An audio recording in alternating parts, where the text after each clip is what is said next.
Boa noite. Começo por agradecer o convite da doutora Aida Alves, diretora da Biblioteca Lúcia Craveiro da Silva.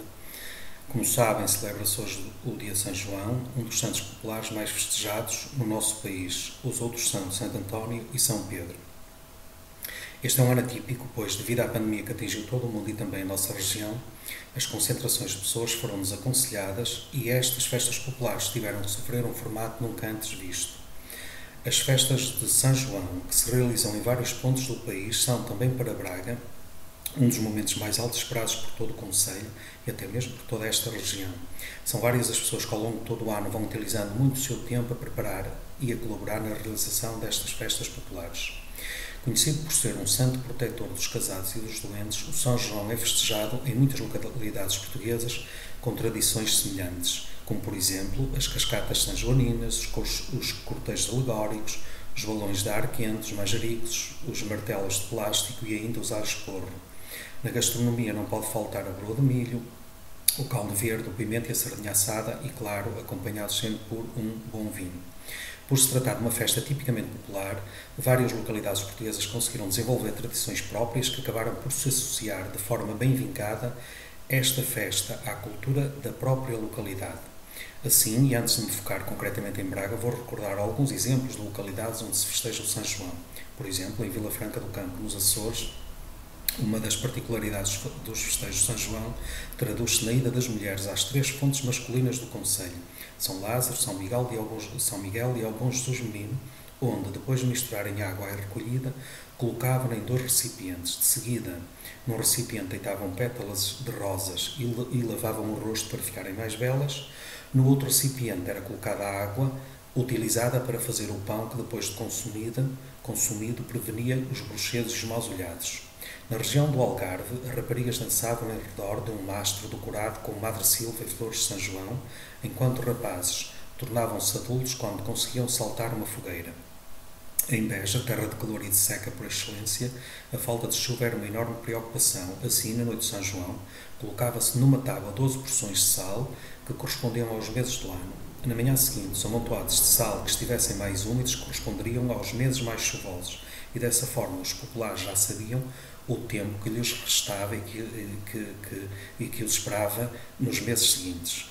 Na região da Beira Alta era costume criar no topo dos montes enormes amontoados de lenha, tendo no meio de um tronco bem alto que, depois de aceso, os rapazes dançavam em torno dele ao som de música dos tambores.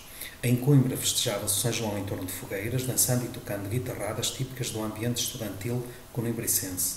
Na Figueira da Foz, o São João era festejado com mascarados e à meia-noite os festeiros tomavam um banho no mar, completamente nus e apenas protegidos pela escuridão da noite. Em Lisboa, para além do Santo António, também se festeja, embora de forma mais leve, o São João. Assim, aí, as raparigas colocavam na mesa 2 pratos com os respectivos talheres e iguarias. Quando à meia-noite começavam a comer, no lugar vazio surgia-lhe a figura do futuro noivo. No Porto, os banhos que ocorriam na manhã de São João serviam para eliminar vários males, assim como as cinzas das fogueiras serviam para curar doenças da pele. Ainda no Porto, uma mulher que se deitasse na relva úmida ficava apta para engravidar. Em Viseu, concretamente em Taboaço, na noite de São João, as raparigas deviam colocar 3 favas debaixo da almofada, uma descascada, outra meia descascada e outra com toda a casca. Após a meia-noite, a rapariga tirava uma fava à sorte, ficando de seguida a conhecer o que lhe reservava o futuro. Se lhe saísse a fava com casca, a rapariga casaria rica. Se lhe saísse a fava sem casca, casaria pobre. E se lhe saísse a fava com meia casca, casaria remediada. Ainda em Trás-os-Montes, se as raparigas cortassem as pontas do cabelo e as colocassem antes de nascer do sol sobre uma silva mansa, as suas pontas de cabelo não voltariam a espigar. Agora em Braga, atualmente, como sabem, São João decorre um pouco por toda a cidade, com uma particular concentração dos festeiros entre a Avenida Liberdade e o Parque da Ponte, onde está situada a Capela de São João. A dança do Rei David, as cascatas e as figuras bíblicas que são colocadas no Rio Oeste, junto à Ponte de São João, são algumas das tradições que aqui se mantêm. As primeiras manifestações de São João que se realizaram em Braga tinham o seu epicentro na veneração que davam à bandeira da cidade e ainda numa festa em torno de um porco preto. isto tendo por base um programa das festas de São João elaborado pela Câmara Municipal no dia 18 de junho de 1583. Do programa elaborado pelo município de Braga, ficou decidido que os juízes e mordomos das confrarias de Santiago e São João façam sair os candeleiros na véspera de São João e levarão as bandeiras das confrarias, mas só se forem cidadãos. A importância dada às bandeiras das confrarias era de tal ordem que só os candeleiros, ou seja, aqueles que levavam as candeias, o poderiam fazer. E só seriam candeleiros que fossem cidadãos. Por isso, todos os cidadãos que se recusassem a fazê-lo teriam de pagar a multa de 10.000 reis. Do mesmo modo, todos os candeleiros que levassem referidas bandeiras, mas que não fossem cidadãos, teriam de pagar a multa de 2.000 reis e ainda as respectivas despesas do dia. Nas vésperas de São João, saíam à rua as danças de espadas que tinham a função de acompanhar os candeleiros e a bandeira da cidade. A Câmara Municipal recomendava que os mordomos os farão sair da cidade e que não esperassem por eles. Também os mordomos da Serpe e dos Cavalinhos teriam que sair na véspera de São João e acompanhar a bandeira da cidade. Recorde-se que os mordomos de Serpe estariam ligados à artilharia e os mordomos de Cavalinhos estariam ligados aos cavalos. Convém recordar que até o século XVI a cidade de Braga estava rodeada por intensos matagais, nos quais se infiltravam várias espécies de animais selvagens que faziam as delícias dos caçadores e dos cavaleiros da época. Estes matagais começavam logo nas margens do rio Oeste e espalhavam-se pelas encostas dos montes, sendo o Monte Picoto o local privilegiado para os amantes da caça grossa. Contudo, quando Dom Diogo de Sousa, o arcebispo de Braga, mandou construir uma capela a São João Batista junto ao rio Oeste, os animais que por estes lados existiam foram-se aos poucos distanciando do local. As várias caçadas que então se realizavam depressa foram associadas em forma de culto a São João Batista. Contudo, a construção da referida capela e o movimento a que ela se associou também contribuiu para que os animais de caça se distanciassem cada vez mais. Perante esta situação, vários caçadores bracarenses resolveram espalhar porcos no referido local para que estes procriassem e se tornassem num dos animais prediletos para as diversas caças. Esta foi uma situação à qual o próprio arcebispo Dom Diogo de Sousa se quis associar, nomeando então 2 mordomos para a capela de São João Batista. Ora, uma das tarefas de um desses mordomos era, anualmente, criar um enorme porco preto para, na madrugada do dia de São João, ser lançado no Monte Picoto. De seguida, os cavaleiros corriam atrás do porco, de forma a encaminhá-lo para as margens do rio Oeste.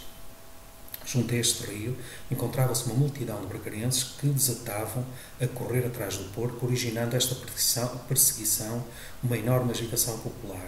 Este delírio atingiu o seu máximo com a multidão que assistia ao espetáculo pelas margens do rio Oeste e alguns até se empoleiravam nas árvores que por lá existiam.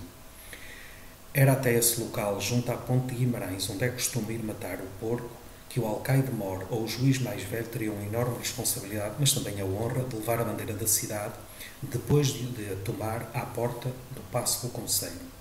Outra existência era feita aos mordomos dos satateiros, uma vez que estes teriam que ter cuidado de, no dia de São João e logo pela manhã, colocarem o porco preto para lá da ponte de Guimarães, de modo a que logo chegasse a bandeira da cidade e toda a comitiva que o acompanhava, de imediato fosse solto o porco preto, para que todos pudessem brincar e folgar com o animal. Importante era que todos tivessem o cuidado de impedir que o porco não passasse a ponte para a cidade.